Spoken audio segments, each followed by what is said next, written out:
जय छठी मैया। नमस्कार, मैं आचार्य विनोद भारद्वाज आप सभी लोगों का स्वागत करता हूं आज के इस सुंदर कार्यक्रम में। भारतीय संस्कृति में व्रत और त्योहार का बहुत बड़ा महात्मा है। व्रत और त्योहार को करके निश्चित रूप से व्यक्ति अपने जीवन के विघ्नों को दूर कर देता है। इसी तरह से आज हम व्रत का यह खास कार्यक्रम लेके आए हैं और इस व्रत के कार्यक्रम में माँ छठी मैया का व्रत है, क्योंकि माता छठी मैया आपके जीवन के विघ्न बाधाओं को दूर कर देती हैं। देखिए, शादी से लेके गौन, ब्याह, मुंडन, छेदन, जन्म में जो छठी मैया का बहुत बड़ा रोल है। जीवन में यदि मुश्किल से मुश्किल समय आ जाए तो जो भी छठी मैया का व्रत नियम से संपन्न करते हैं उनके घर की बाधाएं निश्चित रूप से छठी माता दूर करती हैं। शास्त्रों में आया है, भगवान सूर्य नारायण की पुत्री जिन्हें देवसेना कहा गया है, देवसेना माता को ही छठी माता कहा जाता है। जैसे कि पुराणों में आया है देवसेना स्वधा स्वाहा मातरौ लोक मातरा। ये माता छठी पूरे लोक की माता हैं। इनका व्रत करके आप अपने जीवन में खुशहाली पा सकते हैं। तो आपका व्रत कहीं कोई दिक्कत ना हो, चाहे सामग्री में चाहे नियम में। इसलिए हम आज दो बहनों को लेके आए हैं। रानी जी हैं और हमारे साथ प्रतिभा जी हैं। तो हम सबसे पहले आपको प्रतिभा जी के पास लेके चलते हैं और जो प्रतिभा जी सामग्री की लिस्ट लेकर के बैठी हैं, आपको बताएंगी कौन कौन सी सामग्री आवश्यक है। यदि आप भूल गए हैं तो फटाफट मार्केट से जाके परचेज कर लें, क्योंकि सामान ही विशेष होता है, कोई सामान छूटने ना पाए। इसलिए प्रतिभा जी के पास चलते हैं। प्रतिभा जी, जय छठी मैया। जय छठी मैया। हमारे पास जो सामान की लिस्ट है मैं आपको बताती हूँ। आपको अपना भाषा में बताऊंगी और हिंदी भाषा में भी बताऊंगी। जो हमारी पहला और मेन सामग्री होती है छठी, जिसको हम लोग हिंदी भाषा में बांस की टोकरी कहते हैं। इसके अंदर हम एक कलसूप लेंगे। कलसूप के अंदर उसमें हम शाम को क्या है कलसूप? कलसूप एक होता सूप के जैसा होता है, जो हम सूर्य और भगवान को अर्घ देते हैं। अर्घ देने के लिए वो उसका उपयोग किया जाता है। और उसके अलावा गन्ने का जो गन्ना होता है, हम गन्ना पत्ते वाला लेते हैं। इससे शाम को हम लोग सूर्य का शाम को भगवान को अर्घ देने के बाद गन्ने की भी पूजा की जाती है जी। और इसके अलावा नींबू बड़ा वाला लेते हैं हम जी। इसके अलावा शरीफा, अनानास, अमरूद, हल्दी जो हम लेते हैं पत्ते वाला लेते हो, पत्ते सहित आता है वो लिया जाता है। सुतनी यानी शकरकंदी बोला जाता है इसको, वो भी हम पत्ते वाला ही लेंगे जी। इसके अलावा हम अरबी भी पत्ते अलावा लेंगे। इसके अलावा मूली, चना, अक्षत आदि। और इसके अलावा मौसमी फल, जो भी मौसम के अनुसार सेब, अमरूद, केला आदि जो भी आप मौसम के अवेलेबल है उसको ले सकते हैं। इसके अलावा जो होता है मेन, हम लोग ठेकुआ और पूड़ी, ये छठी मैया के सामग्री में। और मेन जो सिंदूर और पीला सिंदूर, और इसीलिए हम लोग लगा के बैठे हैं ताकि आप लोग हम भूल ना जाए। और ये पीला सिंदूर ही मेन मान जाता है। लोग तो कहते हैं मुझे प्रसाद मत दो, लेकिन सिंदूर अवश्य दे जी। तो आपने सुन लिया होगा, पूजन सामग्री में जो भी आपके पास ना हो आप लोग मिला लीजिएगा। अब बात करते हैं व्रत कैसे किया जाता है, इसके क्या क्या नियम है। रानी जी से, रानी जी आप बताएंगे। जय छठी मैया। मैं रानी जी, पहले नहा खाए होता है, फिर अगले दिन खरना होता है, फिर उसके अगले दिन पहला अर्घ होता है, और फिर उसके सुबह हम लोग अर्घ देते हैं। सुबह के मेन अर्घ होता है। हाँ। तो आप मुझे ये बताइए कि ये जो नहाए खाए होता है ये किस लिए किया जाता है, इसका कारण क्या है इस व्रत में? ये नहाए खाए बहुत शुद्धता से किया जाता है। हाँ। हमारे घर बाहर, आंगन, किचन, बर्तन, वस्त्र सब कुछ स्वच्छ होना चाहिए। जहाँ जो भी गंदगी हो, हाँ, सारे गंदगी को हम निकाल के नहाए खाए करते हैं। आप सूरज भगवान को जल देते हैं, फिर उनसे प्रार्थना करते हैं कि हमसे जो गलती हुई उनको माफ़ करे और हमारे बच्चे, हमारे परिवार पे अपनी कृपा दृष्टि बनाए रखें। तो मेन इसका मतलब ये हुआ नहाए खाए का कि आप अपने घर, किचन या हर जगह आप साफ सफाई कर लें ताकि कहीं कोई गंदगी ना हो, ताकि छठी मैया आपके घर में आके स्थिर हो और आपके पुत्र पौत्र को आशीर्वाद दे, खूब पढ़ाई लिखाई, व्यापार, नौकरी आदि से खूब संपन्न कर दे, पैसा कौड़ी खूब जेब में आने लगे, आपके घर में खुशियां आए। इसके बाद क्या आता है? खरना। खरना में क्या किया जाता है? खरना के दिन हम पूरे दिन व्रत रहते हैं। शाम को 4 बजे से हम मतलब दातुन से बरस करते हैं। दातुन? हाँ, दातुन बरस से नहीं करते हैं। आम की दातुन हो, मतलब कोई फल की हो, अमरूद की हो, कोई फल की दातुन करना है, दातुन चाहे आम हो, अमरूद हो, हाँ, कोई भी फल होना चाहिए, चाहे संतरा के पेड़ मिल जाए उससे भी कर सकते हैं। फिर हम जल देते हैं शाम के टाइम। शाम के समय। हाँ, जल में थोड़ा सा गंगा जल और कुमकुम और अक्षत मिला के सूर्य भगवान को जल देते हैं। उनसे प्रार्थना करते हैं कि हमारे पूरे परिवार पे अपनी कृपा दृष्टि बनाए रखे और हमारी सहायता करे। जी। अच्छा, ये इस दिन जो खरना के दिन कुछ खाया भी जाता है शायद, क्या वो खीर वगैरह?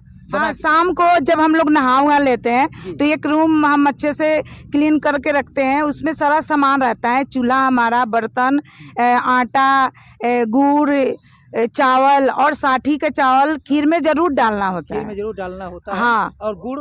अब गुड़ हम लोग पहले खीर बनाते हैं, गुड़ डालकर। गुड़ की पहले दूध के साथ बना लें। पहले गुड़ के साथ खीर बना लें, पहले दूध और चावल का उबाल के रख लेते हैं, दूध उबाल के रख ले, उसके बाद जब खीर तैयार हो जाए तब गुड़ डालिएगा, नहीं तो खीर फट जाएगी। तो ये तो हो गया खरना। खरना के बाद क्या अभी खरना में कुछ और है क्या?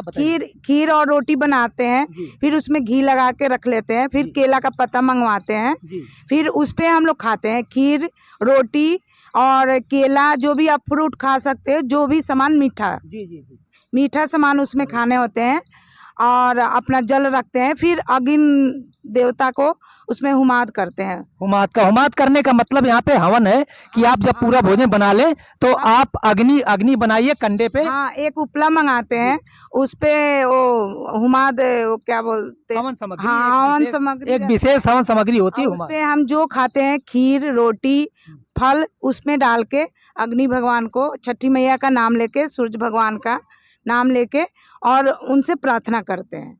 यहाँ तक हो गया खरना। इसके बाद पहला अर्घ। हाँ, पहले अर्घ के बारे में जानिए, क्योंकि व्रत यहीं से शुरू होता है और थोड़ा सा मुश्किल व्रत है, लेकिन जो भी इच्छा संकल्प लेते हैं, जो भी छठी मैया का नाम लेके व्रत को करते हैं ना, छठी मैया निश्चित रूप से पूर्ण कर देती हैं। तो आप जो बताइए पहला अर्घ कैसे करें? अब हम लोग नहा खाए के दिन से ही बहुत हमारे मन में उत्साह रहता है।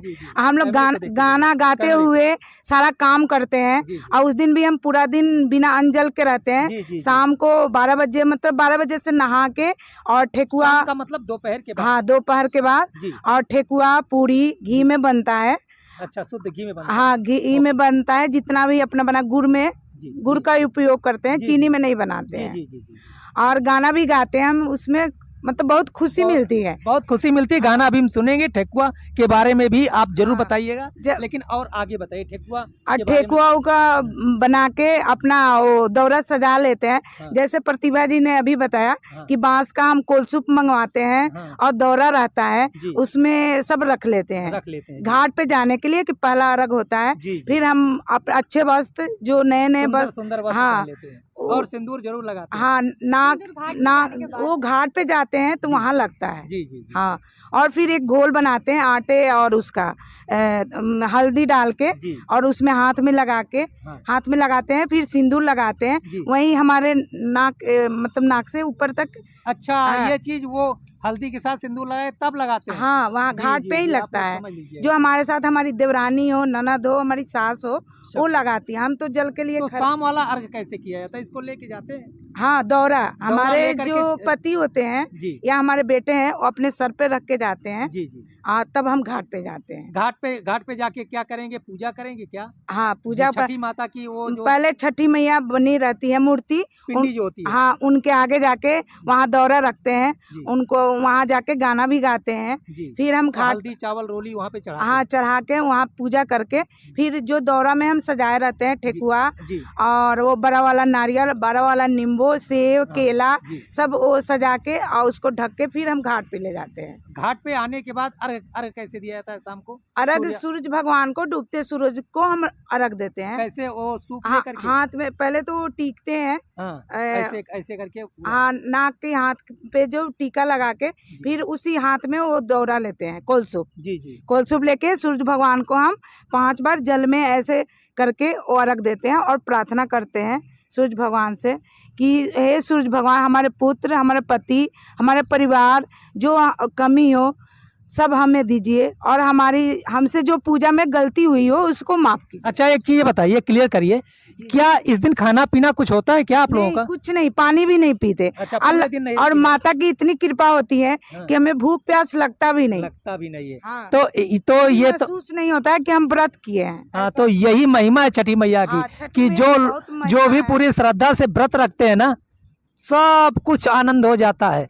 अब हम बात करेंगे मेन उसका कि जिस दिन उगते सूरज को अर्घ दिया जाता है, इस दिन क्या किया जाता है और कब कितने सुबह से आप लोग घाट पे आ जाती हैं और क्या क्या साथ में ले आते हैं, अपने परिवार के साथ आते हैं, और जो मेन पूजा उसको कैसे करते हैं, मेन अर्घ को कैसे देते हैं? उस दिन भी देखिए कोई 3 बजे, कोई 4 बजे पहले जो गन्ने के बारे में प्रतिभा जी ने बात की, हाँ, वो पत्ते वाला गन्ना लेके आते हैं और वहाँ पे हम लोग पूजा करते हैं और फिर चले जाते हैं। फिर हम लोग 4 बजे आ जाते हैं और माता के सामने दौरा रख के अपना गाना गा रहे होते हैं, प्रार्थना करते हैं, जो भी हमारी मन्नत है, कामना है, माँ छठी मैया से बोलते हैं। अच्छा, सारी मनोकामनाओं के लिए छठी मैया के सामने पूरा पूजा का सामान आप रख देते हैं, मानो अर्पण कर दिए। हाँ, अर्पण कर दिए, सब तो माता का ही है। माता का ही, हाँ जी। और फिर जब सुबह जैसे सूरज निकलने लगता है, सूरज की पहली लालिमा दिखती है, हाँ, तब हम अपना वो दौरा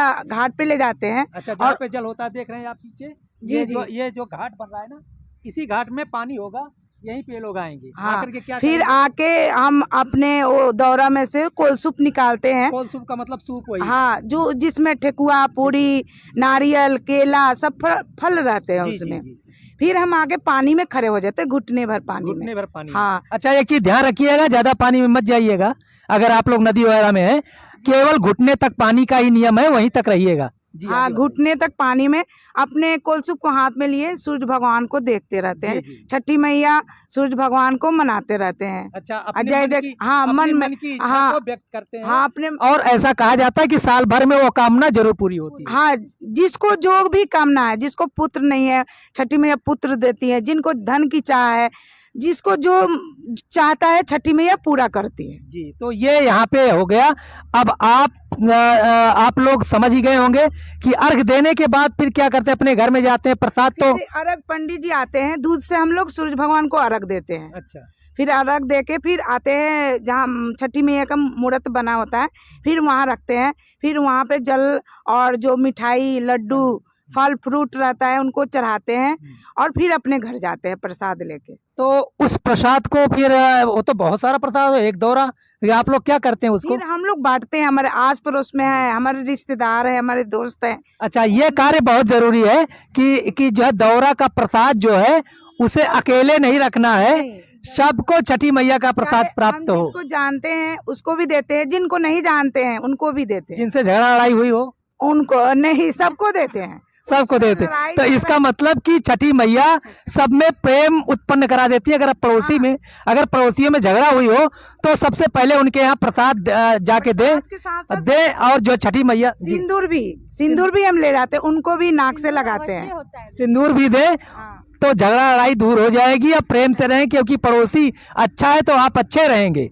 तो छठ पूजा प्रेम का प्रतीक है। यस, जो तो गिले शिकवे है इसमें हम सब भूल जाते हैं। यस, तो आप लोग अच्छी तरह से समझ गए होंगे छठी पूजा का महात्म क्या है। और एक चीज नोट कर लीजिएगा क्योंकि हम शास्त्र की बात को बता रहे हैं कि छठी मैया का पुराणों में महात्मा है।